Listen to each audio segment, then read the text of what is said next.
বিসমিল্লাহির রহমানির রহিম। আসসালামু আলাইকুম। Welcome to my channel Ifti kitchen. বন্ধুরা, আজকে আপনাদেরকে দেখাবো রান্না করে বিরিয়ানি গরুর মাংস দিয়ে। চলুন তাহলে শুরু করি।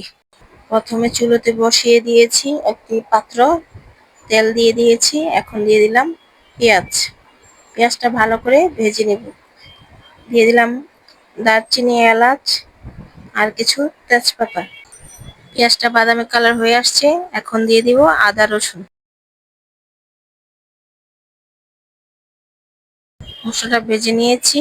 এখন পোলার চাল আগে থেকে ধুয়ে রেখেছিলাম, এখন ওগুলি দিয়ে দিব। মশলার সাথে ভালো করে ভেজে নেব।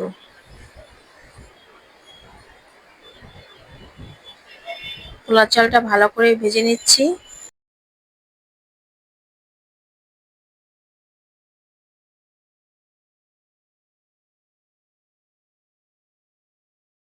এখন দিয়ে দিব পরিমাণ মতন পানি।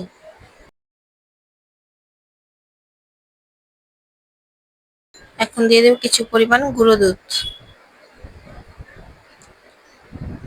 নাড়া দিয়ে দিব পরিমাণ মতন লবণ।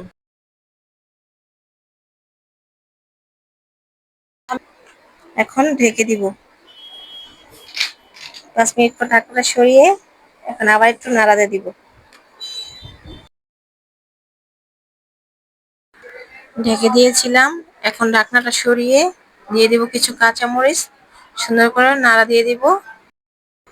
পোলাওটা হয়ে গিয়েছে, এখন দমে রেখে দিব।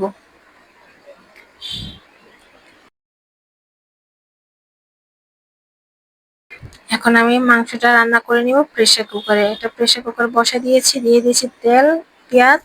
পেঁয়াজটা সুন্দর করে বাদামি কালার করে নিব।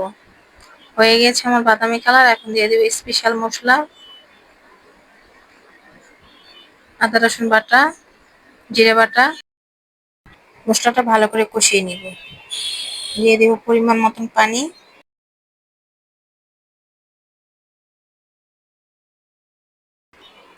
এখন দিয়ে দিব রাঁধুনি বিরিয়ানি মশলা, পুরো প্যাকেটে দিয়ে দিচ্ছি।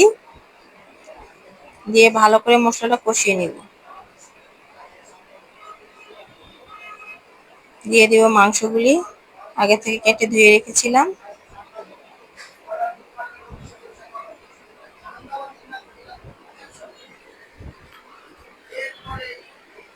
ভালো করে মশলার সাথে মাংসটি মিশিয়ে নিব।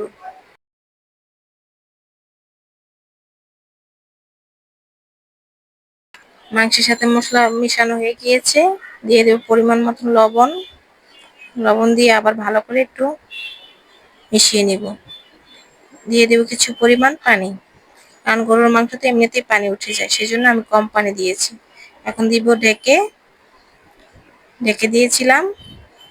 10 মিনিট পর ঢাকনাটা খুলে ফেলেছি। আমার মাংস হয়ে গিয়েছে। কিছু কাঁচামরিচ দিয়ে দিব। মাংসের ঝোলটা একটু শুকিয়ে নিব। এখন মাংসগুলো দিয়ে দিব। আগে থেকে পোলাও রান্না করে রেখেছিলাম। এখন পোলাও আর মাংস একসাথে মিশিয়ে নিব। সুন্দর করে মিশিয়ে নিয়েছি। এখন ঢেকে দেব। দিয়ে দিব পরিমাণ মতন ঘি। ঘি দিয়ে আবার ঢেকে দিব।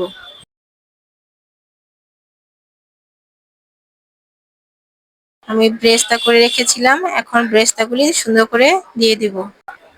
আমার রান্নাটা প্রায় শেষ, এখন নামিয়ে নিব। বন্ধুরা, আমার রান্নাটা যদি ভালো লেগে থাকে তাহলে লাইক, কমেন্ট, সাবস্ক্রাইব ও শেয়ার করে আমার পাশে থাকবেন। Thank you.